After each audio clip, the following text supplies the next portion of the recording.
आपको मालूम है ना, एक बार हमारे पास भी एक औरत आई थी, बहुत पहले सुनाया था मैंने। वो औरत आई, कहती मौलाना साहब ताबीज़ दे दो। क्यों? कि मेरा पति मेरा कहना नहीं मानता। हमने कहा क्या चाहती हो कि तुम्हारा शौहर तुम्हारे कहने पे चले? तुम जहां कहो उठे वो उठे, तुम कहो बैठे तो बैठ जाए, क्या चाहती हो तुम्हारा गुलाम बन जाए? तो कहा मौलाना साहब आपने तो मेरे दिल की बात ही छीन ली। देखिए औरतों की प्लानिंग। हमने कहा अच्छा ठीक है, चलो तुम्हारा शौहर ऐसा हो जाएगा, तुम क्या चाहती हो? कहा यही चाहती हो। हमने कहा नाम बताओ तुम्हारा। कैसा मौलवी है? हमने क्यों, क्या हुआ? नाम लूंगी अपने शौहर का। क्यों? अरे नाम लेने से तो तलाक हो जाएगी। हमारे बड़े बड़े मौलाना कहते हैं कि पत्नी को पति का नाम नहीं लेना चाहिए। हमने कहा अच्छा, और हमें उसके मुंह से नाम निकलवाना था। तो मैंने कहा कि अच्छा ऐसी बात है। हमने कहा जब तक तुम नाम नहीं बताओगी तो तुम्हारा पति तुम्हारा गुलाम कैसे बनेगा? ताबीज में नाम लिखा जाएगा, तभी तो तुम्हारा पति तुम्हारा गुलाम बनेगा। कहते अच्छा ये बात है कि हाँ। बुलाती है अपनी छोटी सी बच्ची को, वहां लला ललो बोलते हैं बरेली में। लड़के को लला, लड़की को ललो। ललो इधर आ। हाँ क्या तेरे पापा का क्या नाम है? बच्ची कहती है रहमतुल्लाह। मेरे पापा का नाम रहमतुल्लाह। हमने कहा रहमतुल्लाह? हाँ हाँ हाँ हाँ। हमने कहा ये तो रहमतुल्लाह बता रही है कि हाँ यही नाम है। हमने कहा क्या नाम है? कहा यही जो बताया बच्ची ने। फिर भी नहीं बोल रही, वो भी बड़ी ढीठ है। तो हमने कहा क्या नाम है? ये बच्ची सही से नहीं बोल रही कि वही बोल रही है। सही है क्या? क्या है बच्ची? रहमतुल्लाह। हमने कहा रहमतुल्लाह कि हाँ हाँ जो आप बोल रहे हैं वही है। तो हमने कहा ये नाम तो तुम्हें लेना पड़ता है। कभी नहीं लेती हूं। हमने कहा तो इसका मतलब तुम नमाज नहीं पढ़ती हो? कहा नहीं नमाज 5 टाइम की पढ़ती हूं। हमने कहा नमाज पढ़ती हूं उसमें तो नाम आता है? कहा नहीं आता है। हमने कहा नमाज पढ़ती हूं तो सलाम नहीं फेरती हो? क्या फेरती हूं? हमने कहा उसमें तो आता है अस्सलामु अलैकुम बरहमतुल्लाह। रहमतुल्लाह आता है कि नहीं आता है? तो कहती है जब वो नाम आता तो नहीं लेती हूं। तो हमने कहा फिर क्या कहती हो? तो कहती जब वो नाम आता तो मैं कह देती हूं अस्सलामु अलैकुम ललो के अब्बा। मैं नाम नहीं लेती हूं। अस्सलामु अलैकुम ललो के अब्बा, अस्सलामु अलैकुम ललो के अब्बा। बताइए ये हाल है।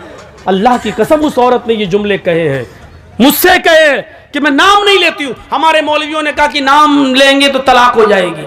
बताइए लोगों ने ये बता रखा है, जबकि बीवी अपने पति का, बीवी अपने शौहर का नाम ले तो ये सुन्नत है, ये सुन्नत है। देखिए अल्लाह के नबी अपनी बीवी आयशा से कहते हैं आयशा जब तुम नाराज होती हो तो मैं समझ जाता हूं कि तुम मुझसे नाराज हो, और जब तुम मुझसे खुश होती हो तो मैं समझ जाता हूं कि तुम मुझसे खुश हो। हजरत आयशा ने कहा अल्लाह के नबी कैसे? मैं तो कभी जाहिर नहीं होने देती हूं अपनी नाराजगी, फिर आप कैसे समझ जाते हैं? मैं नाराज भी होती हूं तो हम जाहिर नहीं होने देते कि हम मैं नाराज हूं, फिर आप कैसे समझ जाते हैं? फरमाया आयशा शौहर हूं तुम्हारा, चेहरा पढ़ता हूं, जानता हूं तुम्हें। का नहीं बताइए आप मेरी नाराजगी का पता कैसे लगाते हो? फरमाया आयशा जब तुम मुझसे नाराज होती हो तो कहती हो किसी बात पर इब्राहिम के रब की कसम। क्या कहती हो? नहीं नहीं इब्राहिम के रब की कसम मैंने ऐसा नहीं किया, इब्राहिम के रब की कसम मैंने खाना खा लिया, इब्राहिम के रब की कसम। जब तुम मुझसे नाराज होती हो तो कहती हो इब्राहिम के रब की कसम, और जब तुम मुझसे खुश होती हो तो कहती हो मोहम्मद के रब की कसम। मोहम्मद के रब की कसम मैंने खाना खा लिया, आप भी खाइए। अल्लाह के नबी मोहम्मद आपके रब की कसम, मोहम्मद के रब की कसम।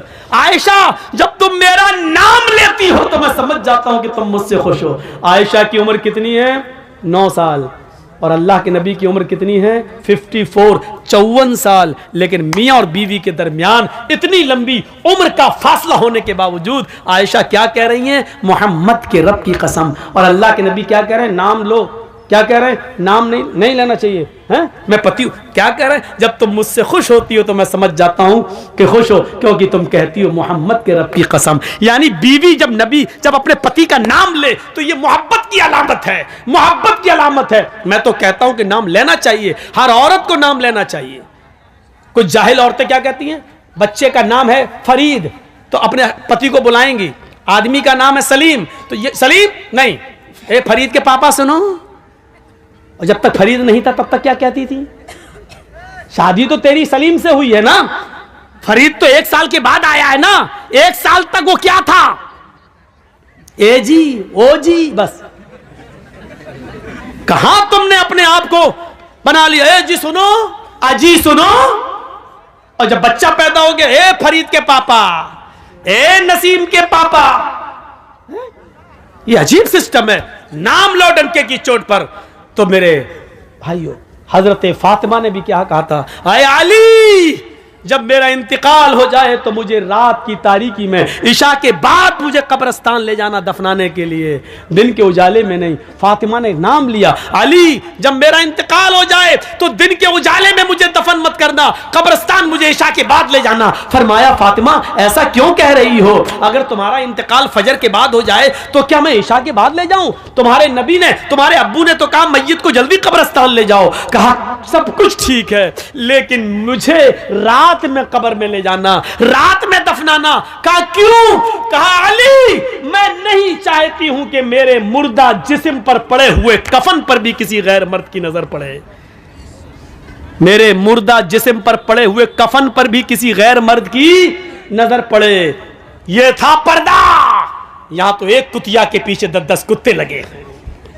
सीखो पर्दा। यह पर्दा था, मेरे मुर्दा जिस्म पर पड़े हुए कफन पर भी किसी गैर मर्द की नजर ना पड़े। यह दिया है मोहम्मद की बेटी फातिमा ने इस्लाम का पर्दा। यह बताया है मोहम्मद की बेटी फातिमा ने कि पर्दा यह होता है, और इसी की दावत दी और इसी की तबलीग की है। मेरे प्यारे साथियों, मैं समझता हूं कि शायद यह तकरीर मैंने कहीं ना की हो, ये जुमले मैंने अभी तक कहीं नहीं बोले हूं। तो सुनो, नमाज पढ़ना बहुत आसान है, सब्र करना आसान नहीं है। यहां मुश्किल चीज को अल्लाह ने पहले पेश किया है। अजान की आवाज आ रही है, अल्लाहु अकबर, अल्लाहु अकबर। इमाम पहुंच गया, मुअज्जिन हय्या अलस्सला, आओ नमाज की तरफ। हम वुजू बनाकर नमाज के लिए जा रहे हैं, अभी मस्जिद में पहुंचे नहीं कि किसी ने रास्ता रोक कर कह दिया, आपका बेटा बहुत सीरियस है, आपकी मां बहुत सीरियस है, तड़पड़ा रही है। मेरे भाइयों, यकीन मानिए कि ऐसे मौके पर इंसान का सब्र का पैमाना लबरेज हो जाएगा। अपना बेटे का जब बीमारी का नाम सुनेगा, हो सकता है कि फिर वो मस्जिद के दरवाजे तक भी न जाए और वहीं से पलटी मार दे कि नमाज तो मैं बाद में भी पढ़ लूंगा, कज़ा भी हो जाएगी। लेकिन बेटे को वक्त से पहले हॉस्पिटल पहुंचाना जरूरी है। कहीं ऐसा ना हो कि हॉस्पिटल ले जाते हुए देर हो जाए और डॉक्टर ये कह दें कि तुमने 10 मिनट देर कर दी, अगर 10 मिनट पहले लाए होते तो मैं बच्चे को बचा लेता। मेरे भाइयों, ऐसे मौके पर इंसान पर सब्र नहीं होता है। सब्र करना बहुत मुश्किल काम है। इसलिए अल्लाह ताला ने कहा, नमाज तो तुम पढ़ ही लोगे, नमाज तो पढ़ना बहुत आसान काम है, लेकिन बेटे की बीमारी, माँ की और बाप की बीमारी सोच सुनकर तुम पे सब्र नहीं हो सकता है। इसलिए ऐसे मौके पर सब्र का दामन तुम्हें नहीं छोड़ना है। इस मौके पर सब्र के जरिए अल्लाह से मदद मांगो। सब्र, आपको मालूम है, अल्लाह के रसूल एक कब्र के पास से गुजर रहे थे, वहाँ एक औरत बैठी हुई थी जिसका बच्चा इंतकाल कर गया था और वो अपने बच्चे की कब्र पर बैठ कर रो रही थी। अल्लाह के नबी ने उससे कहा, अल्लाह की अमानत है, ले लिया, चलो तुम सब्र करो। वो पहचान नहीं सकी कि ये अल्लाह के रसूल हैं। उसने क्या कहा, अरे चल जा यहाँ से। आ गया, सब्र कर, सब्र कर, सब्र सब्र कर चिल्लाने वाला। जिसकी ऊपर गुजरती है वही जानता है। तुझे क्या मालूम कि मेरा बेटा मर गया है, मेरे ऊपर क्या गुजर रही है, तू क्या जाने। उसने मोहम्मदुर रसूलुल्लाह से ये कह दिया। अल्लाह के रसूल वहां से चले गए। भाई ऐसी मौके पर क्या कहा जाए जब वो अपने बच्चे की मौत पर सब्र नहीं हो रहा है, उससे सब्र नहीं कर पा रही है। वो तंबी करना था, कर दिया, आगे बढ़ गए। बाद में उस औरत से 1-2 दिन के बाद किसी ने कहा, तुमने जिस आदमी से ये जुमला कहा जानते हो वो कौन? वो मोहम्मदुर रसूलुल्लाह थे। हैं? वो अल्लाह के नबी थे जिनको मैंने ये बोला था। कि हाँ।